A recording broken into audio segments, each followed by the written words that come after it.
പ്രിയപ്പെട്ട വിദ്യാർത്ഥികളെ, പരീക്ഷ അടുത്തുവല്ലോ. പരീക്ഷയെ ഭയക്കേണ്ട ആവശ്യമില്ല. പരീക്ഷ എന്നാൽ നിങ്ങൾക്ക് എന്തൊക്കെ അറിയാമെന്ന് പരീക്ഷിക്കുകയാണ്, അല്ലാതെ എന്തൊക്കെ അറിയില്ലെന്ന് പരീക്ഷിക്കുകയല്ല എന്ന് മനസ്സിലാക്കണം. പരീക്ഷ എന്നാൽ നമ്മളെ തെരഞ്ഞുപിടിച്ച് തോൽപ്പിക്കാനുള്ള പരിപാടിയല്ലെന്നും ആദ്യം തിരിച്ചറിയുക.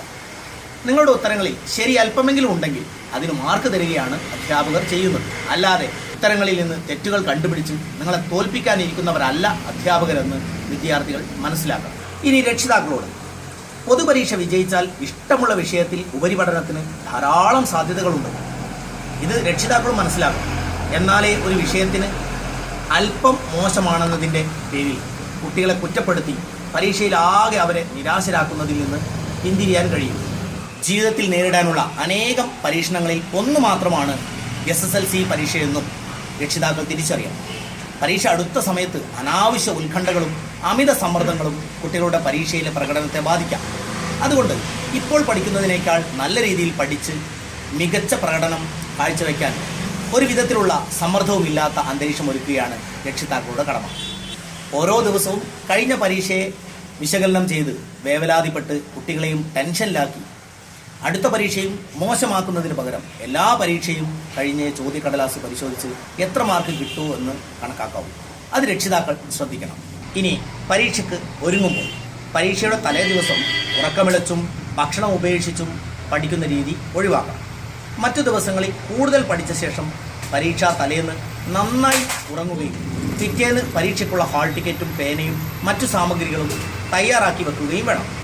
ടെൻഷനുള്ളവർ പരീക്ഷാ ഹാളിലെത്തുമ്പോൾ ആ ചോദ്യം വരുമോ ഈ ചോദ്യം വരുമോ എന്നൊക്കെ മറ്റുള്ളവരുമായി ചർച്ച ചെയ്ത് അനാവശ്യ സമ്മർദ്ദം വരുത്തരുത്.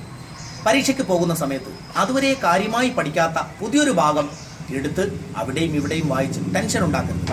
പരീക്ഷ എഴുതി തുടങ്ങും മുമ്പ് അനുവദിച്ച 15 മിനിറ്റ് കൂൾ ഓഫ് ടൈം, മനസ്സ് തണുപ്പിക്കാനുള്ള സമയം നന്നായി ഉപയോഗിച്ച് പരീക്ഷ എഴുതി തുടങ്ങുക.